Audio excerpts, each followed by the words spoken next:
नमस्कार साथियों, स्वागत है आपका। बात करने वाले हैं लोअर पीस एग्जाम की आपकी क्या स्ट्रेटजी होनी चाहिए। सेकंड चीज़ जो बात करने वाले हैं कि बुक्स का चुनाव आप कैसे करें। थर्ड चीज़ जो बात करने वाले हैं कि पेट की कट ऑफ आपकी जो है कितनी होनी चाहिए। उससे पहले साथियों, जो एक समस्या आ रही है, गंभीर समस्या है, पेपर धांधली और लीक की जो खबरें आ रही हैं, बहुत सारे सेंटर से जो है वीडियो वायरल हो रहे हैं कि पेपर आपका 12 बजे ख़त्म हो गया, उसके 1 घंटे बाद तक या 1.5 घंटे बाद तक, 2 घंटे बाद तक अंदर लोग बैठे रहे और उसके बाद जो है बाहर, सेंटर से बाहर जो है स्टूडेंट जो है निकल रहे हैं। बहुत जगह सेंटर से इस टाइप की वीडियो जो है वायरल हो रही हैं। तो साथियों, इसकी जाँच होनी चाहिए और जाँच होने के बाद अगर किसी भी प्रकार की धांधली किसी भी सेंटर में पाई जाती है, और मुझे लगता है कहीं कहीं चीज़ें तो गड़बड़ हुई हैं, क्योंकि ऐसा तो कभी कहीं देखने को मिलता ही नहीं है कि 10 से 12 जो है पेपर हो जाए और उसके बाद स्टूडेंट जो है अंदर ही बैठे रहें, गन्ने का जूस पी रहे थे क्या अंदर बैठ के। तो साथियों, मेरे हिसाब से कुछ धांधली है, और अगर धांधली पाई गई है तो उसका वीडियो, जो भी आपके पास वीडियो है, उसको माननीय योगी जी के पास जो है ट्वीट करिए, उनको टैग करिए, और जो है आपका यूपीएससी आयोग है उसको टैग करिए। वैसे मैं आपको बता देता हूँ कि आयोग वगैरह जो है ये मानते नहीं जल्दी जल्दी। अभी आपने देखा आरओ का पेपर आउट हुआ था, और पेपर सभी जान रहे हैं कि पेपर होने से पहले ही आउट हो चुका था। वो पेपर सबको व्हाट्सएप पे जो है आ भी गया था, लेकिन आयोग मानता नहीं है। इतने दिन हम लोगों ने आंदोलन किया, फिर इसके बाद से यहाँ पे योगी जी ने जो है इस पेपर को जो है कैंसिल कराया था। तो ये आयोग वाले जो है कहीं न कहीं सब अंदर से कुछ लोग जो है मिले रहते हैं, और वो चाहते ही नहीं पेपर जो है एग्ज़ाम हो। तो साथियों, इसका जो दबाव आप बनाइए, आपके पास जो सबूत हैं उसको माननीय योगी जी के पास जो है ट्वीट करिए, सरकार को दबाव बनाइए, क्योंकि आगे इलेक्शन है। अगर कहीं भी जो है धांधली हुई है तो एक जाँच का विषय बनेगा, और उसके बाद जो है पेपर आपका री एग्ज़ाम के रूप में होगा, जो कि बहुत ज़रूरी है, क्योंकि आगे आपका लोअर पीसेस का एग्ज़ाम है। और लोअर पीसेस एग्ज़ाम साथियों आपका 4200 ग्रेड पे की जॉब है, बहुत अच्छा अधिकारी लेवल की जॉब है। अगर उसमें इस टाइप की विसंगतियाँ होती हैं तो आपको बहुत ज़्यादा दिक्कतें झेलनी पड़ेंगी। आप 10-10 घंटे पढ़ाई करते हैं लाइब्रेरी में, 45 डिग्री सेल्सियस तापमान पे आप 300-400 किलोमीटर, 200 किलोमीटर सफ़र करके जो है सेंटर परीक्षा देने जाते हैं, और वहाँ से आने के बाद जब आपको ऐसी खबरें सुनने को मिलता है तो आपको परीक्षा से और सिस्टम से जो है विश्वास आपका उठ जाता है। फिर आपको लगता है कि पढ़ाई करने का फ़ायदा ही क्या है, जब यही सब चीज़ें होनी है। क्योंकि साथियों, पेपर जब आउट होता है बड़े लेवल पे, तो आपको पता है कि आप मेहनत करके कितना ही नंबर लाएंगे जब कट ऑफ आपकी हाई निकल जाएगी। तो ये सब चीज़ें होती हैं। तो ठीक है, तो बात करते हैं आगे कि यहाँ पे लोअर पीसेस एग्ज़ाम के क्या आपकी जो है स्ट्रैटेजी होनी चाहिए। तो उससे पहले साथियों, लेखपाल का सिलेबस और लोअर पीसेस सिलेबस लगभग सेम है, सेम सिलेबस पे है। और इस सिलेबस पे अगर इस पेपर को एनालिसिस करिए लेखपाल का, तो इस पे जो ओवरऑल देखिए तो 40 क्वेश्चन साथियों आपका ईजी पूछा गया है। और ईजी कहाँ से पूछा गया है, इसमें 10 क्वेश्चन डीआई जो ईजी पूछी गई है, आपकी 7-8 क्वेश्चन हिंदी जो कि ईजी पूछी गई है, आपकी यूपी स्पेशल के जो क्वेश्चन पूछे गए हैं 14-15 क्वेश्चन वो ईजी पूछे गए हैं। साथ में ऐसे ही साथियों आपकी हिस्ट्री, ज्योग्राफी और पॉलिटी क्वेश्चन मिला के जो 40 क्वेश्चन है वो आपकी ईजी क्वेश्चन पूछे गए हैं। 15 क्वेश्चन जो है आपका जो है मॉडरेट क्वेश्चन पूछा गया है। इसमें कुछ डाटा फैक्ट वाले क्वेश्चन हैं जो कि मॉडरेट हो जाते हैं, कि जैसे राष्ट्रीय पेयजल जो ग्रामीण कार्यक्रम है, तो आपको डेट नहीं, आपको याद नहीं आ रहा है, तो फ्लक्चुएशन वाला दिक्कत है, तो वो आपको दिक्कत हो जाएगा। और इसके बाद साथियों 40 क्वेश्चन जो है आपके इसमें हार्ड पूछे गए हैं। हार्ड कहाँ कहाँ से हैं, कंप्यूटर क्वेश्चन जो है आपके टफ क्वेश्चन पूछे गए हैं, ऐसे ही साइंस टेक क्वेश्चन आपके टफ क्वेश्चन पूछे गए हैं, इन्वायरमेंट क्वेश्चन जो है आपके टफ क्वेश्चन पूछे गए हैं, और इसके बाद करंट अफेयर क्वेश्चन टफ पूछे गए हैं। तो ये 40 क्वेश्चन आपके टफ पूछे गए हैं। तो जब भी किसी एग्जाम में आपके 40 क्वेश्चन तक जो है टफ पूछ लिए जाते हैं, तो इससे इसका असर जो है आपकी इजी और मॉडरेट क्वेश्चन भी पड़ता है, क्योंकि जब 40 क्वेश्चन टफ पूछ लिया गया तो आपकी बीच बीच में जब टफ क्वेश्चन आपके सामने आता है एग्जाम हॉल में, होता क्या है कि आप टफ क्वेश्चन कर रहे हैं, 2 ऑप्शन में कंफ्यूज हो गए, आप वहाँ पे प्रेशर आपके ऊपर है, 30 सेकंड के अंदर आपको डिसीजन लेना है, आप वहाँ पे मार के निकल गए। लेकिन इसका असर आपने कहीं जो इजी क्वेश्चन है वहाँ पर भी आप ऐसे करके चले गए, तो इजी क्वेश्चन भी जो गलत हो जाता है। तो यहाँ पे ये जो प्रॉब्लम आपको देखने को मिलती है। तो ओवरऑल अगर आप पेपर देने गए होंगे इसका, तो अगर आपने 100 क्वेश्चन में से जो है अगर पेपर में बहुत बड़ी धांधली, जो कि मेरे हिसाब से अगर धांधली हुई है तो इसका री एग्ज़ाम एक ही सोल्यूशन है। और अगर पेपर को ईमानदारी से देखे तो इसमें 60 से लेके जो है आपके 65 क्वेश्चन तक अगर आपने सही किया है, 60 से 65 क्वेश्चन तक अगर आपने सही किया है, तो आपकी तैयारी बहुत अच्छे लेवल की है। ठीक है, तो आपकी तैयारी जो है बहुत अच्छे लेवल की मैं मानता हूँ, बिल्कुल मानता हूँ। 60 से 65 क्वेश्चन जो है अगर आपने सही किया है तो आपकी तैयारी बहुत अच्छी लेवल की है। अब ये है कि आगे लोअर पीसेस को लेके जो है आपकी क्या स्ट्रेटजी होनी चाहिए इस पेपर को देखने के बाद। तो साथियों, लोअर पीसेस को लेके जो स्ट्रेटजी आपकी बहुत सिंपल होनी चाहिए। आपको यहाँ पे 4 सेक्शन जो आपके टफ सेक्शन जो क्वेश्चन पूछे गए हैं उस पर आपको जो है ध्यान देने की ज़रूरत है। पहला है कंप्यूटर। तो कंप्यूटर को लेके बहुत सारे साथी बुक्स के बारे में पूछ रहे हैं। तो देखिए, कंप्यूटर की कोई भी बुक्स जो है मार्केट में बहुत अच्छी तो नहीं है, कोई भी बुक्स जो है बहुत अच्छी नहीं है जो इस क्वेश्चन पेपर को जो है सॉल्व कर जाए, क्योंकि यहाँ पे 7-8 क्वेश्चन ज़्यादा जो है आपको किसी भी बुक में जो है मिलेगा ही नहीं। तो इसका सॉल्यूशन क्या है? इसका सॉल्यूशन ये है साथियों कि कोई एक बुक जो है आप ले लीजिए, किसी भी एप्लीकेशन का जिसको आपको भरोसा हो उसको ले लीजिए। उसके बाद PYQ क्वेश्चन जितने भी पूछे गए हैं, जैसे यूथ की PYQ क्वेश्चन है, जिसमें मैं आपको टेलीग्राम पे भेज भी दूंगा बुक जो है, अभी जो है शाम तक जो है रात में जो है इसको मैं भेज दूंगा, आप उसको ले लीजिएगा और उसको फोटोकॉपी करा लीजिएगा। और इसके बाद जो है PYQ क्वेश्चन जितना ज़्यादा आप लगाएंगे ना, तो वहाँ से बहुत ज़्यादा उम्मीद है कि जब बार बार किसी चीज़ का रिवीजन करेंगे तो क्वेश्चन सही होने के चांसेस जो है वो ज़्यादा बढ़ जाएंगे आपके। तो जो अभी आपके 8 सही हो रहेंगे तो वो आपके जो है 11 क्वेश्चन के आसपास सही हो जाएंगे, तो मेरे हिसाब से अच्छा स्कोर हो जाएगा इसमें। अब बात करें आपका जो सेकंड है कि इन्वायरमेंट को लेके आपको प्रॉब्लम आई है इस पेपर में। तो इन्वायरमेंट को लेकर प्रॉब्लम, जब मैंने पेपर को ध्यान से देखा साथियों इसका एनालिसिस करने के लिए, तो उसमें जो क्वेश्चन पूछे गए हैं, जैसे एक मिस्टी वाला क्वेश्चन पूछा गया है और उसके फुल फॉर्म पूछे गए हैं, तो वो क्वेश्चन आपका PYQ है। और इसके बाद प्राण पोर्टल के बारे में क्वेश्चन पूछा गया, वो भी आपको क्वेश्चन PYQ में पूछा गया है। आपका क्वेश्चन और भी एक पोर्टल के क्वेश्चन पूछे गए हैं वो भी, और एक क्वेश्चन और जो कि मैंने नोट भी किया था, मैं थोड़ा सा देख लेता हूँ आपका।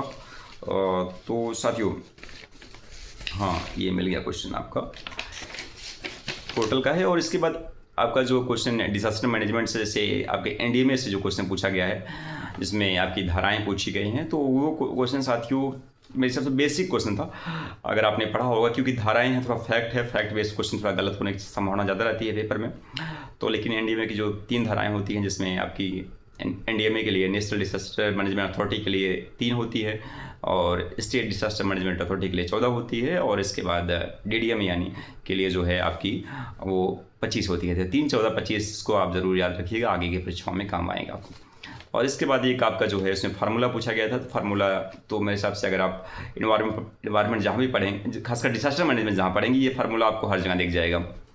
तो ये क्वेश्चन ठीक ठाक है, बस ये है कि एग्ज़ाम हॉल में ऑप्शन ऐसा बना दिया गया था कि वो गलत हो सकता है, गलत हो जाएगा आपका, क्योंकि ऑप्शन बड़ा जो है क्लोज रखा गया है। खासकर इस पेपर में बड़ी खास बात ये रही कि ऑप्शन को बहुत दिमाग से सेट किया गया है, चाहे वो फ्रंटियर गांधी के क्वेश्चन हो या फिर अपोलो 12 क्वेश्चन हो। तो अगर आपको थोड़ा बहुत, अगर आप सटीक याद नहीं आ रहा है या फिर पेपर को ध्यान से आपने नहीं पढ़ा और लास्ट, तो साथियों आपसे गलत हो जाएगा। और एक लास्ट में जो आपका 5वां ऑप्शन दिया गया है कि इनमें से कोई नहीं, यही साथियों पेपर आपका जो है टफ बना देता है। ठीक है, तो इन सब की वजह से साथियों पेपर जो है आपका टफ कैटेगरी में, मैं मानता हूँ ये पेपर टफ कैटेगरी में है आपका पेपर। तो अब ये है कि इसका बुक्स के बारे में बहुत सारे साथी पूछ रहे थे कि इन्वायरमेंट के लिए आपका क्या बुक होनी चाहिए। देखिए, इन्वायरमेंट के लिए आप घटना चक्र का जो PYQ क्वेश्चन है वही आपके लिए रामबाण बुक है। अगर आपने घटना चक्र का PYQ लगाया होता, बहुत अच्छे से लगाया होता, तो आपका जो एक कोस्टल जो रेगुलेशन एक्ट पूछा था, इसमें आपका 1986 क्वेश्चन ऑप्शन सही था, तो साथियों वो आपका क्वेश्चन सही हो जाता, एकदम जो है PYQ क्वेश्चन पूछा गया था। एक गॉस का नियम आपका आया था, तो वो भी क्वेश्चन PYQ से एकदम हूबहू क्वेश्चन को उसने कॉपी कर लिया था। तो आप घटना से जो प्रलोभन किताब आप देखिए, वहाँ पे आपको मिल जाएगा। इसके बाद आपका जो है एक आपका आया था जो ग्लासगो वाला, जिसमें आपसे COP26 पूछा था, वो भी क्वेश्चन आपका PYQ क्वेश्चन है। तो अगर आप घटना से प्रलोभन लगाया होते तो वो भी क्वेश्चन आपके सही हो गए होते हैं। तो आपके लिए इन्वायरमेंट में अगर आपकी जो मैक्सिमम क्वेश्चन अगर आपको सही करना है, तो घटना चक्र जो प्रलोभन किताब है उसको आप अच्छे से पढ़ ले जाइए, क्योंकि आयोग की जो मानसिकता मुझे समझ में आ रही है कि आपसे PYQ क्वेश्चन पूछ लिए जा रहे हैं, जो पेपर आपके बन चुके हैं वहीं से क्वेश्चन उठा के जो पूछ लिया जा रहा है, जिससे आपकी एक जो राष्ट्रपति वाले जो कमेटी वाली बात आई थी कि जो एक राष्ट्र एक चुनाव वाला, तो अगर आपने PYQ क्वेश्चन लगाए हैं तो वो भी आपको डेट जो है आपको याद हो जाएगी। थोड़ा डेट वगैरह कन्फ्यूजन होता है तो उसमें मैं उतना श्योर नहीं हूँ, लेकिन यह है कि पीवाईक्यू क्वेश्चन ही पूछे गए हैं। तो पेपर ओवरऑल आपको पीवाईक्यू क्वेश्चन में ध्यान देना पड़ेगा। घटना चक्र जो प्रोलोगन किताबें हैं ये आपके लिए साथियों रामबाण है। तो चाहे हिस्ट्री की हो, ज्योग्राफी की हो, पॉलिटी की हो, और इसके बाद साइंस टेक का जो साइंस टेक का एरिया जो आपको घटना चक्र में दिया गया है, अगर वहाँ से आपने DNA फिंगरप्रिंटिंग पढ़ा होगा या ब्लॉकचेन के बारे में पढ़ा होता तो आपको एकदम सेम वहीं से जो है क्वेश्चन आपको जो है मिल जाते हैं। ठीक है, वो भी क्वेश्चन आपके सही हो जाते हैं, एकदम दिया गया है वहाँ पे आपको मिल जाएगा। तो साथियों घटना चक्र प्रलोभन आपके लिए जो है रामबाण बुक है, तो उसको जो है आपको लगाना है। और इसके बाद हिंदी आपकी कोई दिक्कत नहीं है, हिंदी आप पढ़ सकते हैं, इजी क्वेश्चन पूछा जा रहा है। और DI तो मुझे लगता है कि इस बार इजी पूछी गई है।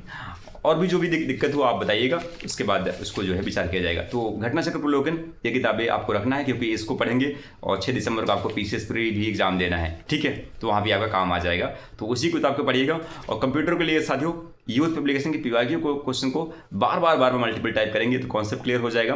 और कोई एक अच्छी सी ढंग की किताब आप ले लीजिएगा, क्योंकि मुझे मार्केट में कोई भी किताब इसको लेके पसंद नहीं आई। तो जो भी आपको एवरेज लगे उसको आप देख के जो है आप ले लीजिएगा। और इसके बाद यूथ की जो पीवाईक्यू क्वेश्चन लगाएंगे, इसके बाद 10-11 क्वेश्चन सही हो जाएगा, बस आपका काम हो जाएगा। ठीक है, बाकी UPSC के लिए साथियों आपने उम्मीद है अच्छा किया होगा। तो इसमें आप परीक्षा वाणी की बुक है और साथ में जो है यूथ पब्लिकेशन की जो पीवाईक्यू क्वेश्चन है उसको लगा लेंगे तो हो जाएगा।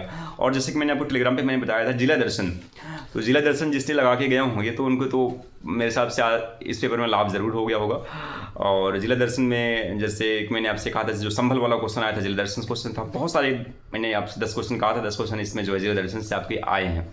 तो जिला दर्शन आपको जो है परीक्षा वाणी से या फिर जहाँ भी आपको मिले जो है उसको अच्छे से आपको लगा लेना है। तो ये काम आपको करना है, तो ज़्यादा टेंशन नहीं ले रहा है। और मेरे हिसाब से अगर आपके इस पेपर में अगर आपने दिया होगा तो 60-62 आए होंगे, तो मेरे हिसाब से आपके 10 क्वेश्चन 12 क्वेश्चन अभी आप आराम से बढ़ जाएंगे और आप 75 प्लस या 80 के आसपास जो है वहाँ पे पहुँच जाएंगे। टाइम है।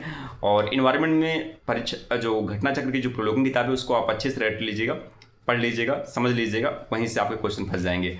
और वैसे साइंस टेक के लिए आपको जो घटना चक्र जो प्रलोभन है उसको पढ़ लेना है। ठीक है, क्योंकि आयोग जो है पीवाईक्यू क्वेश्चन बना रहे हैं, तो बाकी टफ क्वेश्चन कुछ पूछेंगे तो उसको लेके साथ में जो भी चीज़ें होगी इंपॉर्टेंट जो लगेगी वो मैं आपको टेलीग्राम पे चीज़ें शेयर करता रहूँगा। तो अभी आपके पास 100 दिन ज़्यादा समय है, तो आसानी से जो है इस एग्ज़ाम को जो है क्लियर करेंगे। ठीक है, and thank you so much friends, मिलते हैं नेक्स्ट वीडियो में। हाँ, एक चीज़ और है कट ऑफ के बारे में, कट ऑफ के बारे में मैं भूल गया था, तो उसके बारे में थोड़ा बात करेंगे। कट ऑफ जो है कितने जाएंगी, क्योंकि बहुत सारे साथी यहाँ पर पूछ रहे थे। तो देखिए भैया करीब 2500 सीटें हैं आपकी, लगभग हो जाएंगी। अभी कुछ सीटें बढ़ने की नोटिस आप बहुत जल्द 1 सप्ताह के अंदर जो है देखने को मिल जाएगा। तो 29 मई से आपके फॉर्म 29 मई से जो है फॉर्म आपके जो है भरने स्टार्ट हो जाएंगे। 18 जून तक फॉर्म भरेंगे, तो बीच में आपकी नोटिस आ जाएगी कि सीटें आपकी बढ़ गई हैं। तो 2500 सीट या उससे ज़्यादा होने की संभावना जो है मुझे है। तो 2500 पे अगर देखें तो लगभग 45 गुना ज़्यादा जो है बच्चों को जो है बुलाया जा रहा है। और मुझे लगता है 45 गुना बच्चे बुलाए जाएंगे। ये मैं अपने जो है इतने सारे जो पेपर में बुलाए गए हैं उसके एक्सपीरियंस पे मैं बात कर रहा हूँ। 45 गुना बच्चे बुलाए ही जाएंगे। तो 45 गुने का मतलब ये है कि लगभग 1,15,000 के आसपास जो है बच्चे बुलाए जाएंगे। और अगर आप देखें तो अगर जिसके पेट में 69 मार्क्स हैं तो वो 69 मार्क्स पाने वाले जो पेट में 1 लाख बच्चे हैं, 68 मार्क्स पाने वाले बच्चे 1,16,000 हैं, और 67 मार्क्स पाने वाले बच्चे जो हैं वो 1,31,000 बच्चे हैं पेट एग्ज़ाम में। मतलब 67, 68, 69 वाले जिनके इतने मार्क्स हैं पेट में, तो उनको तो कोई कट ऑफ की वीडियो देखनी ही नहीं चाहिए, वो आराम से पढ़ाई करें। 67, 68, 69 जिसके भी हैं वो कट ऑफ की वीडियो देखना बिल्कुल बंद कर दें, वो केवल पढ़ाई पर ध्यान दें, उनका हो जाएगा, आराम से हो जाएगा। अब इसके बाद बात करते हैं 66। तो 66 मार्क्स पाने वाले जो स्टूडेंट साथी वो हैं 1,49,000। और बात करें इससे नीचे आते हैं तो 65,000 मतलब 65 मार्क्स पाने वाले जो हैं वो 1,60,000 स्टूडेंट हैं। ठीक है, और जैसे ही आप 1 मार्क्स और नीचे आते हैं तो 64 मार्क्स, तो 64 मार्क्स मतलब ये है कि 1,85,000 स्टूडेंट जो है आते हैं। तो मेरे हिसाब साथियों क्योंकि इसमें आपकी ग्रेजुएशन लेवल का एग्ज़ाम है, एलिजिबिलिटी आपकी जो है ग्रेजुएशन है और 21 साल आपकी एज होनी चाहिए। तो अगर आप 20 साल के हैं तब भी आप फॉर्म नहीं भर पाएंगे, अगर आपका ग्रेजुएशन पूरा नहीं हुआ तब भी आप फॉर्म नहीं भर पाएंगे। तो ये इसलिए इसकी कट ऑफ जो है, जहाँ तक मेरा जो प्रेडिक्शन कर रहा है 64 के आसपास, क्योंकि 64 पे 1,85,000 बच्चे जो है आपके हैं, तो मेरे हिसाब से 1,25,000 के आस एक लाख जो है करीब 15 से 1,20,000 के बीच में जो है लोग क्वालिफाई होंगे। और कम से कम कुछ रीजन होते हैं जिसकी वजह से लोग फॉर्म नहीं भरते हैं, जिसमें साथियों रीज़न ये है कि पहली बात तो उनका एलिजिबिलिटी नहीं है, क्योंकि बहुत सारे, और दूसरा चीज़ है कि उनका कहीं सिलेक्शन हो गया है। तीसरी चीज़ है कि वो फॉर्म ही नहीं अप्लाई किए, गलती से वो जो है डेट निकल गई, उनके नंबर अच्छे थे लेकिन उन्होंने अप्लाई ही नहीं किया। तो ये सब रीजन से कम से 50-60 हज़ार लोग जो है बाहर हो जाएंगे। तो 64 के आसपास जो है मेरा जो है कि 64 अगर आपके मार्क्स हैं तो मेरे हिसाब से आपके जो है आराम से हो जाना चाहिए। ठीक है, तो 64 के आसपास देते हैं उन सभी को जो है, और अगर 60 प्लस वालों को जो है ज़रूर इस पर जो है फॉर्म भरना चाहिए। ठीक है, क्योंकि 25 रुपये लग रहा है, इसमें कोई दिक्कत वाली बात नहीं है। तो 64 मेरा जो है प्रेडिक्शन है, 64 पे आपका जो है आराम से हो जाएगा। इसी वजह से मैंने आपको पिछले वीडियो में कहा था कि अगर आपके 63 प्लस हैं तो बहुत ज़्यादा चांसेज है कि आपका जो है आराम से जो है आप लोअर पीसीएस एग्जाम जो दें। And thank you so much friends, मिलते हैं नेक्स्ट वीडियो में।